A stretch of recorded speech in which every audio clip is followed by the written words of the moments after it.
Hello बच्चों, आज हम देखने वाले हैं थ्योरम 9.4। तो आइए देखते हैं कि ये थ्योरम कहता क्या है। The line segment drawn through the centre of a circle to bisect the chord is perpendicular to the chord. मतलब एक लाइन जो कि एक सर्कल के सेंटर से ड्रॉ की गई है और ये क्या करता है, कॉर्ड को बाइसेक्ट करता है, मतलब दो बराबर हिस्सों में बांटता है।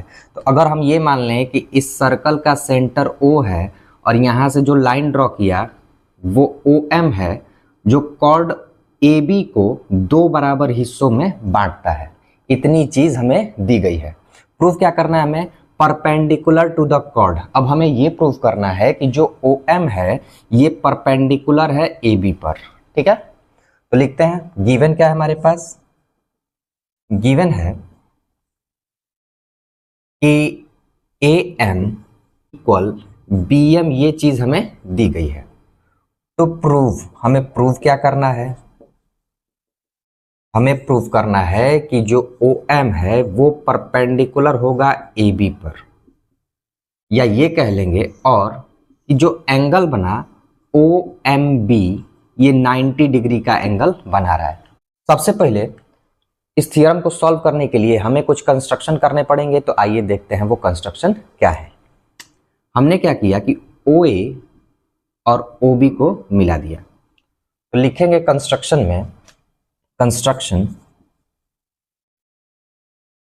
कंस्ट्रक्शन में हमने क्या किया, हमने ये किया कि join OA and OB, OA और OB को मिला दिया। अब प्रूफ करते हैं इस थ्योरम को। तो प्रूफ में लिखेंगे इन ट्रायंगल AOM, कौन सा ट्रायंगल? AOM, ये वाला ट्रायंगल लिया, एंड ट्रायंगल BOM, ये वाला ट्रायंगल लिया।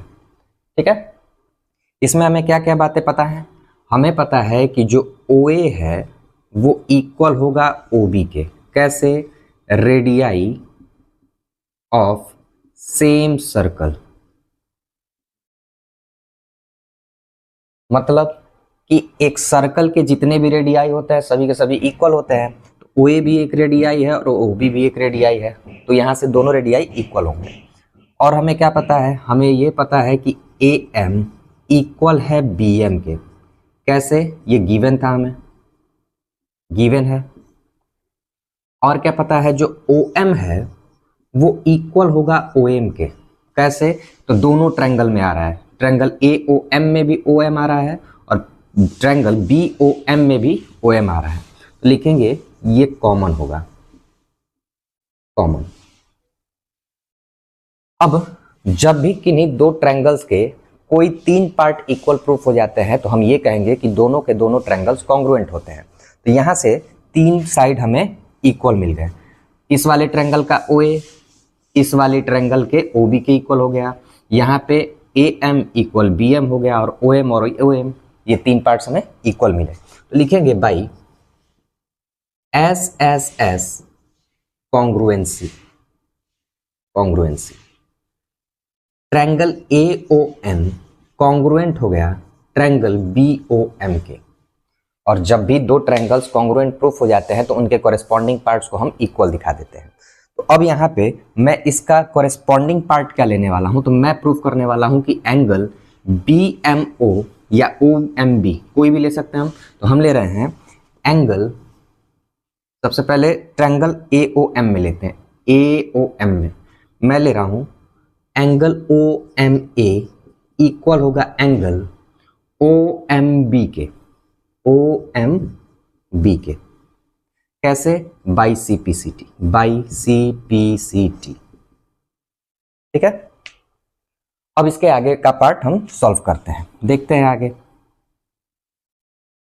हमें यह पता है कि जब भी एक लाइन पे कोई भी एक लाइन ऐसे ड्रॉ की जाए तो लीनियर पेयर से इन दोनों का सम 180 के इक्वल होता है। तो वहीं उसी प्रॉपर्टी का यूज करने वाले हैं। तो हम लिखेंगे नाउ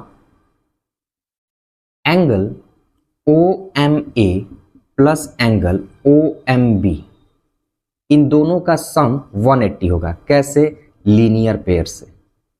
लीनियर पेयर से। ठीक है, अब यहां पे मैंने प्रूव किया हुआ है कि ओ एम ए इक्वल है ओ एम बी के, तो मैं ओ एम ए की जगह पे ओ एम बी लिखने वाला हूं। O M B, O M A की जगह पे ओ एम बी प्लस यहां पे पहले से ओ एम बी है, ओ एम बी इक्वल 180, दोनों को ऐड किया तो ये हो जाएगा 2 angle O M B equal 180। यहां से एंगल ओ एम बी की वैल्यू निकलेगी तो 180/2 कितना आ गया 90। यानी कि हमने ये प्रूव कर दिया कि angle O M B equal है 90 के। ठीक है, और जब भी कोई लाइन दूसरी लाइन के साथ एक 90 डिग्री का एंगल बनाए तो हम ये कहेंगे कि ये जो ओ एम है ये इस पर परपेंडिकुलर होगा, यानी कि ए बी पर परपेंडिकुलर होगा। तो हम लिखेंगे therefore O M perpendicular A B, यही हमें प्रूव करना था। तो उम्मीद करता हूं कि वीडियो आपके लिए हेल्पफुल रही होगी। तो मिलते हैं नेक्स्ट वीडियो में नेक्स्ट क्वेश्चन के साथ। Thank you.